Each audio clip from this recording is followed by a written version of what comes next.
Let's create a budget. Let's get out of debt. Let's build wealth.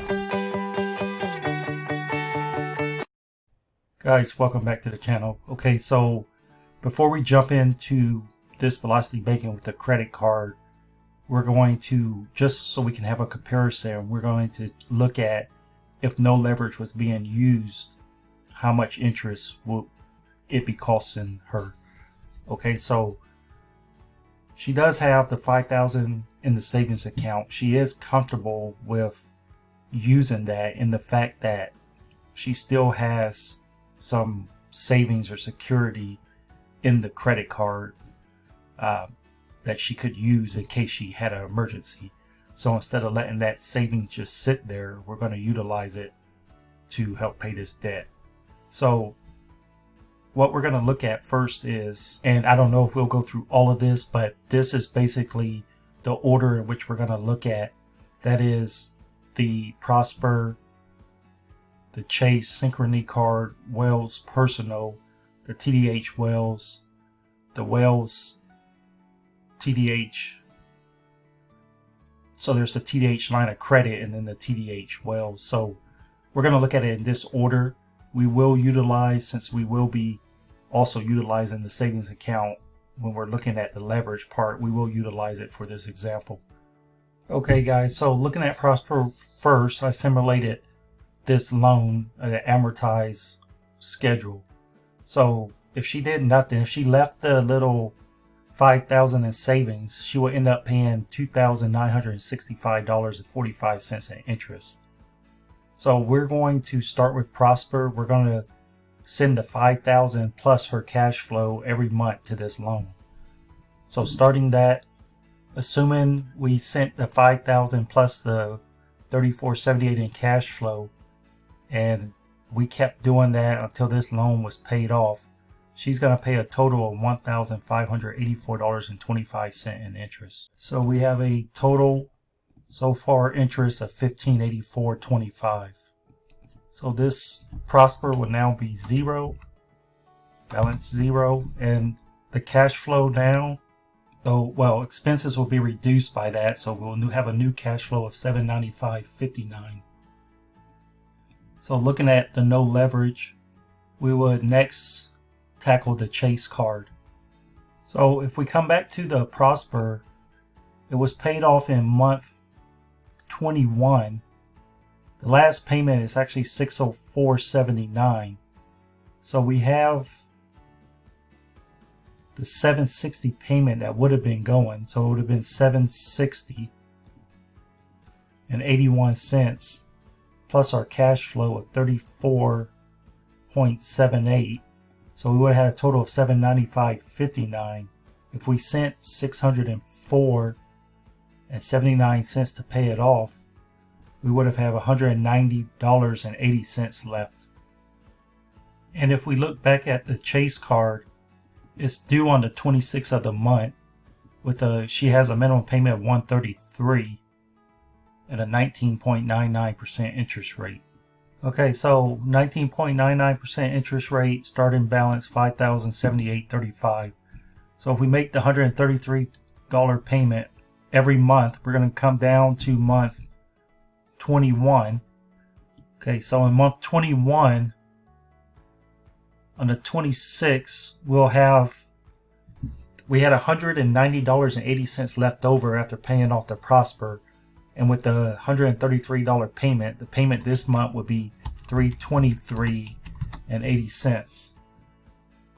So our cash flow is now $795, and we have our $133 payment. So starting in month 22, our new payment to this card will be our cash flow plus its minimum payment. So it'll be $928.59. So $928.59 will be the new payment. We jump to month 23.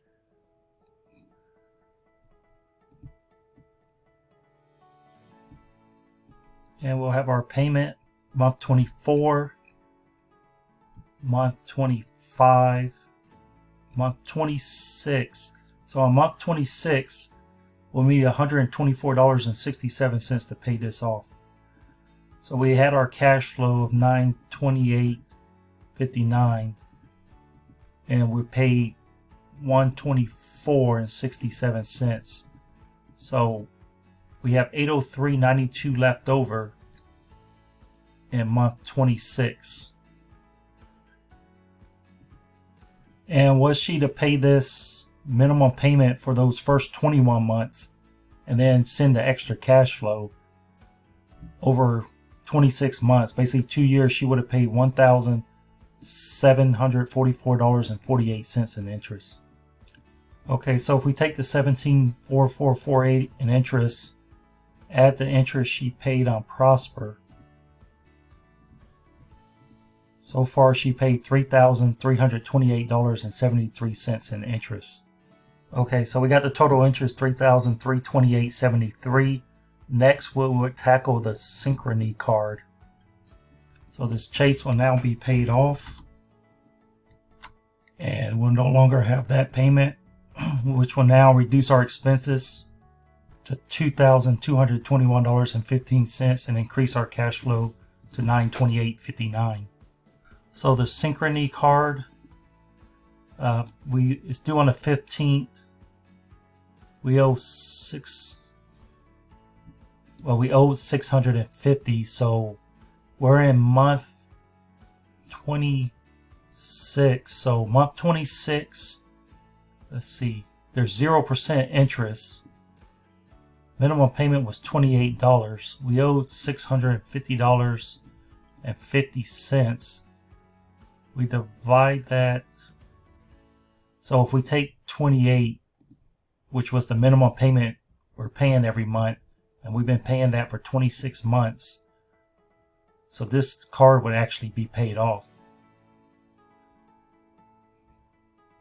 So if we take the 650.5, we divide it by 28, 23 months. So this card would have been paid off in 23 months. So since we're in month 26, we would have had the $28. If we paid that in month 23, we would have had month 24, 25, and 26.